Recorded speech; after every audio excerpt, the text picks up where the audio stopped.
Bonjour à toutes, bonjour à tous. Nous sommes le mardi 11 juillet et il est 6 heures. Et à 6 heures, comme tous les matins, c'est l'heure de votre matinale.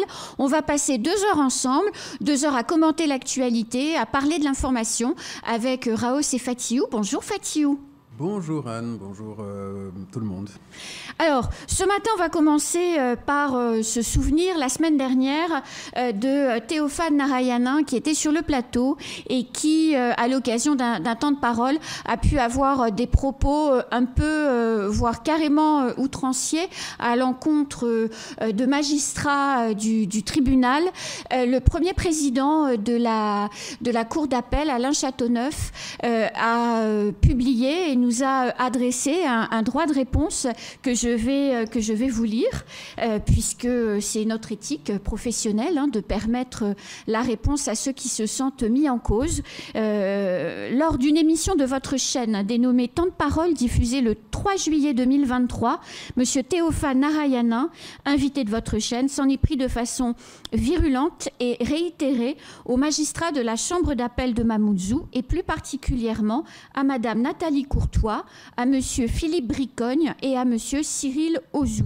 Lors de cette émission et en assumant ses propos, M. Narayanan les a explicitement traités de magistrats pourris et corrompus, suscitant ainsi la gêne de votre journaliste, mais aussi une forte et légitime émotion de la part de mes collègues. Ces derniers étant tenus, comme vous le savez, à un strict devoir de réserve, ils ne peuvent répondre directement, sauf ce qu'ils se réservent de faire, à engager distinctement une action en réparation de l'atteinte portée à leur honneur. En ma qualité de chef de la Cour d'appel de Saint-Denis de la Réunion et sachant pouvoir compter sur votre souci d'information contradictoire, je vous saurai gré de bien vouloir indiquer à vos auditeurs et à vos téléspectateurs que je considère ces propos comme diffamatoires et injurieux et apporte tout mon soutien aux magistrats concernés, lesquels accomplissent à Mayotte un travail de qualité au service de l'ensemble de la population de ce département. Ces propos sont signés Alain Châteauneuf, premier président de la Cour d'appel de Saint-Denis de la Réunion. Je vous propose tout de suite qu'on passe au journal en français de Fatiou Ibrahim.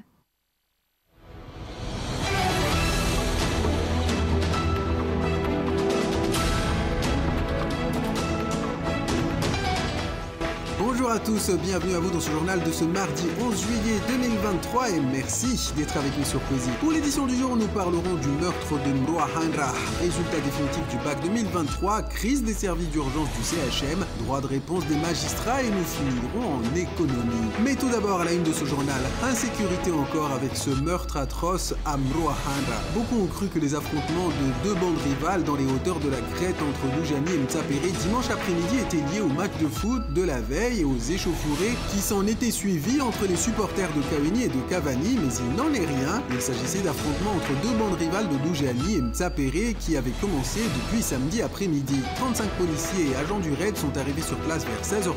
2 heures d'affrontement ont été nécessaires pour interrompre les combats entre les deux bandes rivales, mais en marge de ces affrontements, un homme a perdu la vie. Selon les premiers éléments de l'enquête, bien que connus des services de la police, il se pourrait qu'il ne soit pas impliqué directement dans ces affrontements. Une enquête est en cours pour identifier les responsabilités et 3 témoins ont déjà été entendus. Il reste maintenant à savoir si les tensions entre les deux bandes rivales de Mtsapéré et Doujani sont terminées ou s'ils pourraient reprendre. Les résultats définitifs du baccalauréat 2023 sont tombés. La semaine dernière, nous vous avions fait part des admissions au premier tour du baccalauréat 2023. Le rectorat de Mayotte vient de publier les résultats définitifs suite aux oraux de rattrapage. Le taux de réussite globale, toutes voies confondues, est de 71,8% contre 95,7% au niveau national. Au baccalauréat général et professionnel, le taux de réussite est en léger recul d'un peu moins de 3% par rapport à juin 2022. Seul le taux de réussite du baccalauréat technologique connaît une légère hausse d'un peu moins de 7%. Il est à noter que 20 points séparent les résultats de la filière générale de Mayotte et de la métropole, ce qui pourrait s'expliquer par le manque de place dans les filières professionnelles à Mayotte. Certains jeunes s'orientent ainsi dans les voies générales par défaut. Par ailleurs, la réforme du lycée en cours pourrait encore impacter Mayotte avec avec la suppression d'un certain nombre de spécialités, pourtant débouchant sur des emplois dans notre département qui a besoin d'ouvriers qualifiés. Santé pour la suite de ce journal avec les élus de Mayotte qui montent au créneau. Plusieurs semaines de division ont éclaté au service des urgences de Mayotte entre une partie des médecins et la direction de l'hôpital, suite à un audit d'une société spécialisée qui a pointé un certain nombre de dysfonctionnements dans l'organisation du service des urgences du CHM. La direction a décidé de régler le problème en mettant en place une organisation standardisée correspondant aux hôpitaux français. Il semblerait que cela ait fait naître des divergences de points de vue, notamment sur les heures de travail à effectuer aux urgences. Les usagers sont lourdement impactés puisqu'ils bénéficient maintenant d'un service dégradé. Hier, les élus de Mayotte se sont réunis à ce sujet à la mairie de Mamoudzou. Se disant conscient qu'il y a des problèmes à régler, le président du conseil de surveillance du CHM, Dinoreinim Kolomaïti, a dit que, je cite, « On appelle à la raison les praticiens hospitaliers et les médecins remplaçants afin qu'ils reprennent le travail pour lequel ils sont payés. »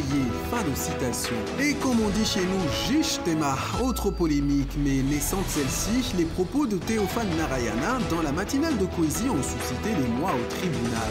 Le président de la Cour d'appel de Saint-Denis de la Réunion, Alain Châteauneuf, a ainsi tenu à adresser un droit de réponse. Il dit que, je cite, « Lors d'une émission de votre chaîne dénommée Temps de parole, diffusée le 3 juillet 2023, M. Théophane Narayana, invité de votre chaîne, s'en est pris de façon virulente et réitérée aux magistrats de la chambre d'appel de Mamoudzou et plus particulièrement à Mme Nathalie Courtois, à M.